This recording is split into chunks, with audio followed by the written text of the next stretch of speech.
Welcome to today's episode of Driving Success. This is a good one. On this episode, we talk about the 7 deadly habits that kill your business. This list was created by my friend Judge Graham, and Judge and I are in a partnership on another business called burntheships.com. But the point is, we want you to understand, is this happening in your business? So we give you the 7 deadly habits. We talk about the evidence of the 7 deadly habits existing in your business, and then we offer you the cures. This is a powerful episode. We're also giving you a free download of the 7 deadly habits for you to print and share with your team, or just keep it to yourself if you want to learn about it and start looking to see if these exist. Again, this episode is super powerful because we talk about the 7 deadly habits that kill your business, what's the evidence that it exists, and what's the cure. We didn't just tell you the bad news. We actually gave you a way to fix it, and we're giving you the download of this sheet in the comments section. So we hope you enjoy this one. We hope you're learning from the podcast and you're getting better at running a great business in the transportation industry, and we'll see y'all down the road. Author of The Grit, author of You Need More Money, founder and president of Commercial Fleet Financing, it's Matt Monero. The Driving Success Podcast, powered by Commercial Fleet Financing. Welcome to Driving Success Podcast, powered by Commercial Fleet Financing. I'm your host, Matt Monero. I'm the president and CEO of Commercial Fleet Financing, and we bring this podcast to you every week to help transportation companies become better businesses. We know that you know how to tow cars or scrape vacant lots or deliver freight. We know you're great at that, but do you really know how to run a great business? And that's the intent of the podcast, to help you, if you're in the transportation industry, run a better business. I love today's episode topic called the 7 deadly habits. Now, these 7 come from my friend Judge Graham. Judge and I are involved in another company called Burn the Ships. You can learn more at burntheships.com, in which we put on business boot camps. They're called Attack and Conquer Business Boot Camps, and you can go to acbootcamp.com to learn more about those. But my friend Judge built and sold 2 8- and 9-figure businesses in the digital marketing space, and at one time had over 1,000 employees at various offices around the country. So Judge, like myself, we have lived these 7 deadly habits, and I want to share them with you today in some detail so that you can be aware that if these 7 deadly habits are happening in your business, you better get in there and stop them, or at least get aware of them, share them with your team. That's one thing I would suggest from this. And we'll give you a download at the end of this podcast where you can actually get these 7 deadly habits free. It's our gift to you. But let's get into it today. The first deadly habit that can kill your business is what we call talking in bullshit. Now, here's the evidence that talking in bullshit is actually happening. Number 1, you're having these sugar-coated conversations. You just can't seem to get the truth out of the group, out of the team. You can't get good reasoning for things. And the number 2 piece of evidence for talking in bullshit is there's a failure to deliver bad news. We don't want to hurt anybody's feelings. We're not exactly sure how to talk about it. Maybe we talk about it too harshly. And so we just don't deliver the bad news. The one thing you as the owner or the big boss need to get is bad news, and you need it as early as possible. You do not want bad news to fester. Time is not your friend when it comes to bad news. It's the same thing in the sales process. Time kills deals in the sales process, and it kills your business if you're not hearing the bad news. But it's not good enough for us to just create a topic and then tell you what's going on. We need to help you with a cure.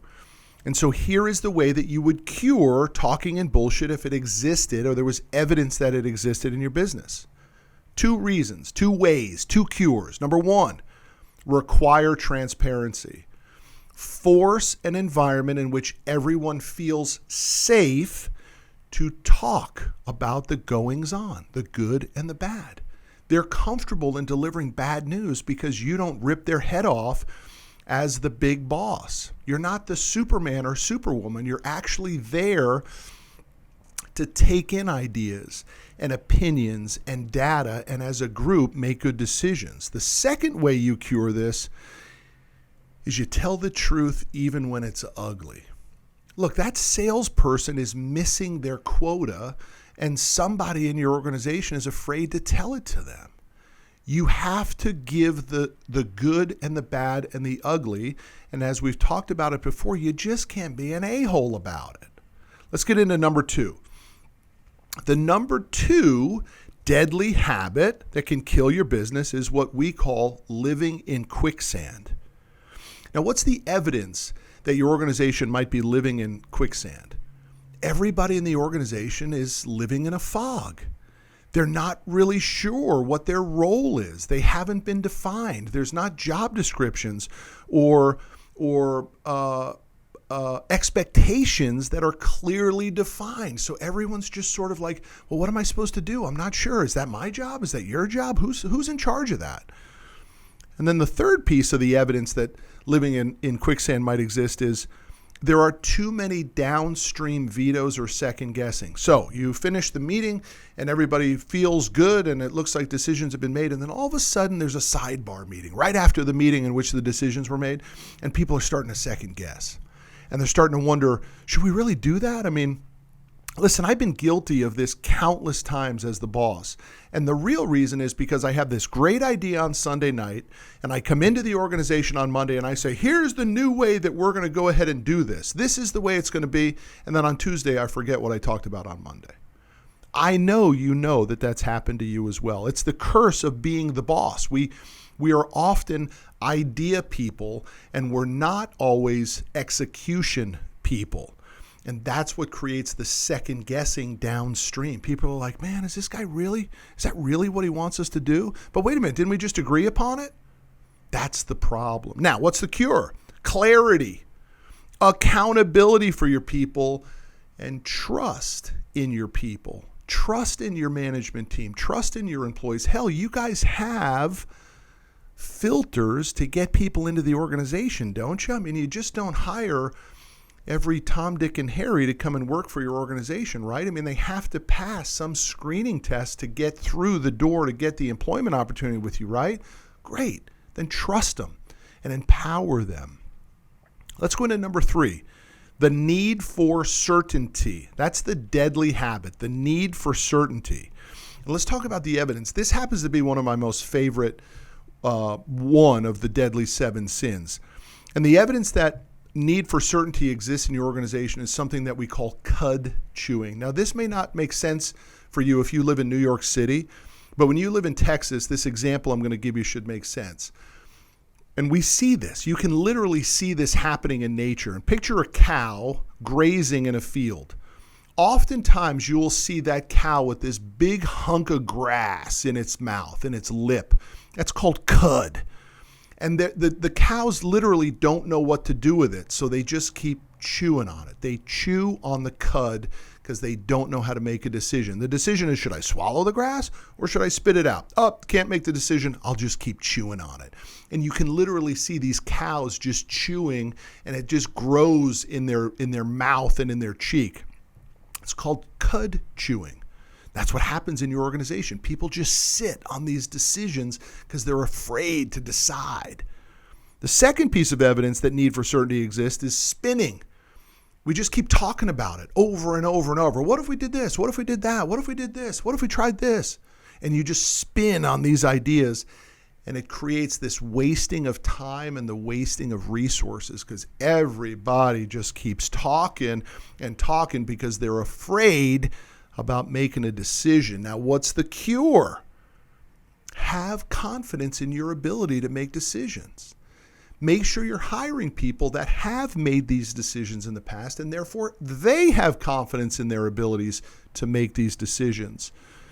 And then this last one, my friend Judge says that he believes making decisions at 70% accuracy is how he ran his businesses. Now, in our world, we look for more of a 90% accuracy. So Judge says the cure for need for certainty is making decisions at 70%.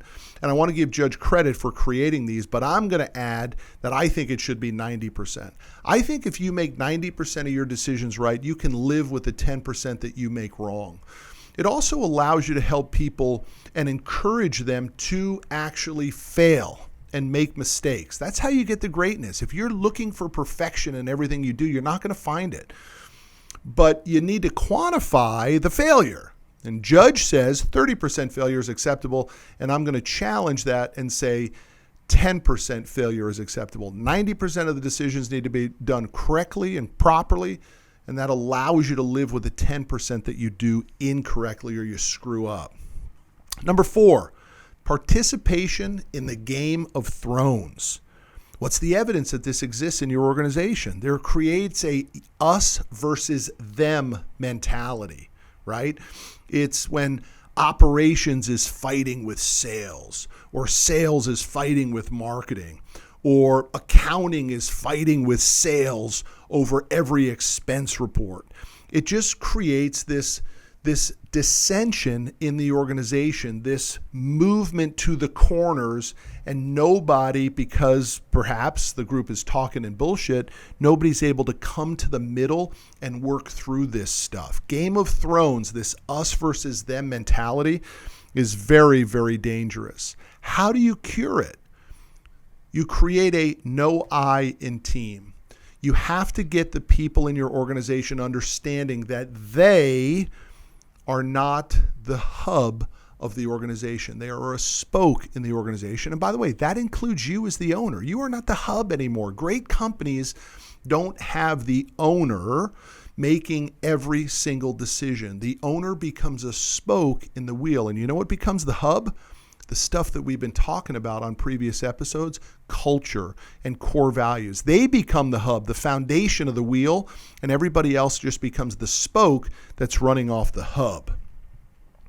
Let's move into the next one, which is a huge one, and it happens all the time. Doesn't matter what the size of the organization is. And in fact, when the owner is Superman or Superwoman, this one becomes more important. And it's we can't because ...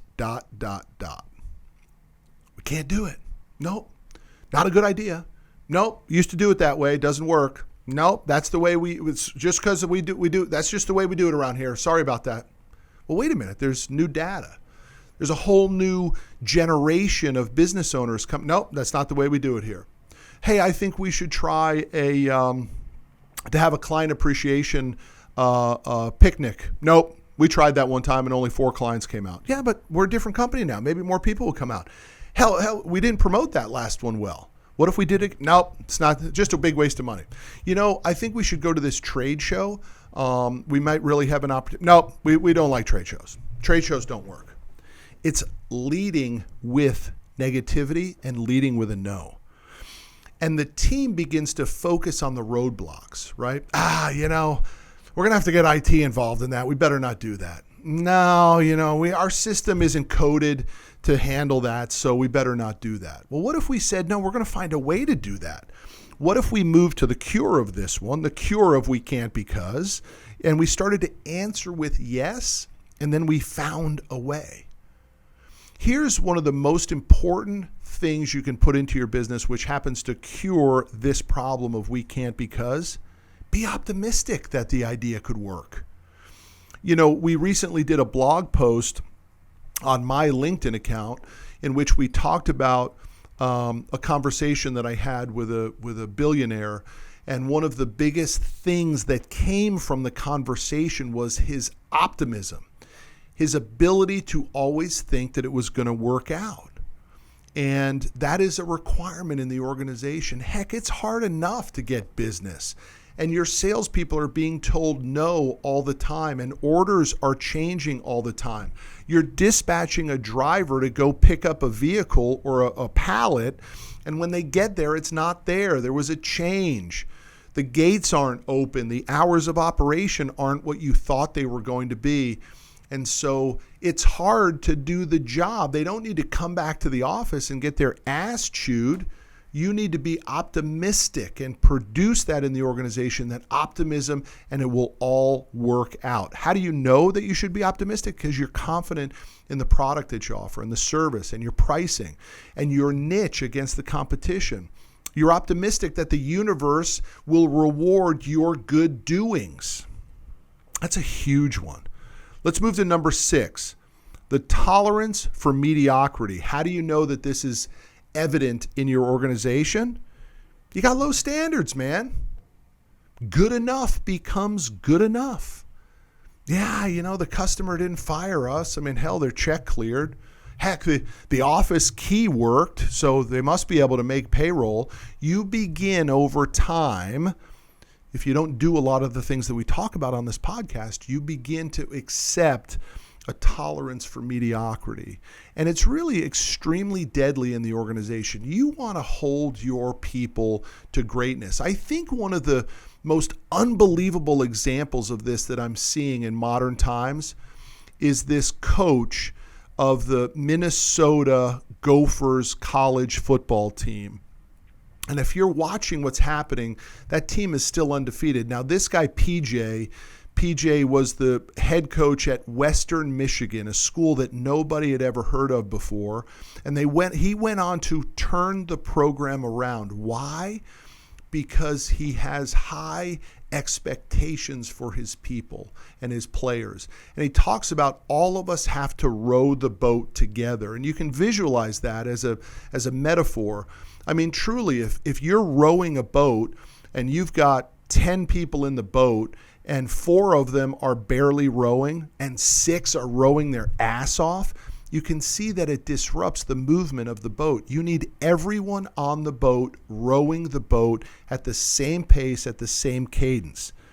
That's what happens when you begin to accept mediocrity. You stop rowing hard and you just sort of say, well, we'll just, hell, we can just do 50% efficiency. That'll be fine. Really? Not in the transportation business. If you only showed up 50% of the time on time, your ass is fired.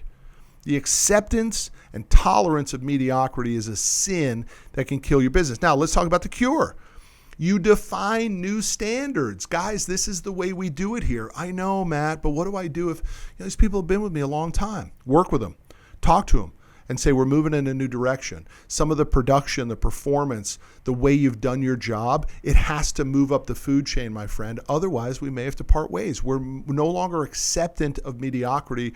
We're now acceptance of excellence and greatness. And the last one, the last of the 7 deadly habits that can kill your business is the failure to deliver. How do you know it's happening? Your people are not doing what they say they're going to do. They promised it by Friday. And unfortunately, Friday came and went. And because of this number 1, talking and bullshit, evidence of talking and bullshit is inability to have tough conversations and get bad news, and you sugarcoat everything. Well, the guy missed the deadline on Friday, and it's Monday, and no one tells him about it. And Tuesday comes and goes, and Wednesday comes and goes, and then all of a sudden, you know what the guy starts to say?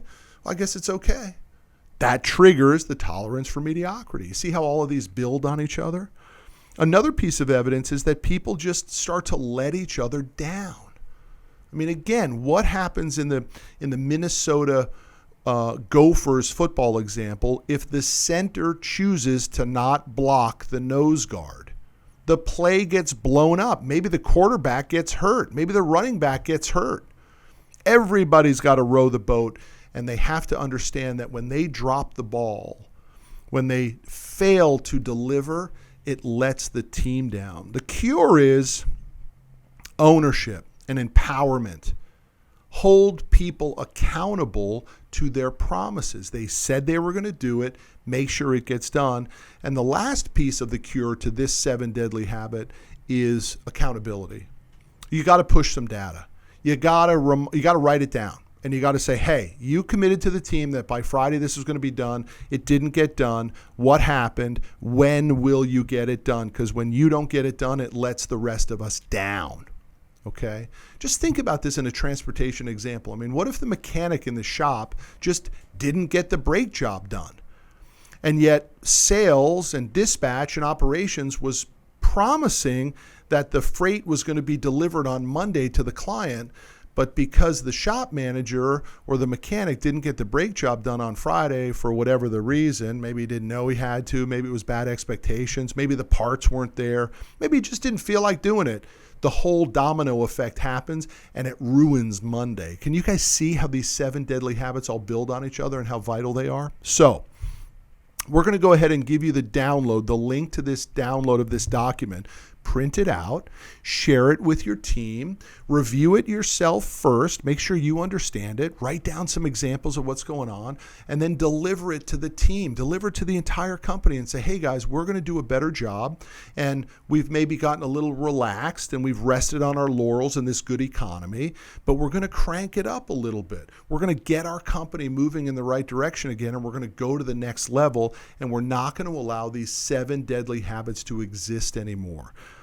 If you do what we're talking about here and even just bring it to everyone's attention, I promise you, winners find a way to win, and the best people in your organization will recognize it, check themselves, and improve. I hope you enjoyed today's episode of Driving Success. Again, it's powered by Commercial Fleet Financing. So if you want to buy trucks or trailers or equipment for your business, go to commercialfleetfinancing.com, learn more about us. Do us a favor. If you like the podcast, tell your coworkers about it. Tell other people in the transportation industry about it. Let us help them improve their business as well. And do us a favor, like it, share it, and offer your comments. We want to reply to your comments. We just love to know what you think about it. So that's today's episode of Driving Success. Find the link in the description below, and we will see y'all down the road. Thanks for watching Driving Success, powered by Commercial Fleet Financing.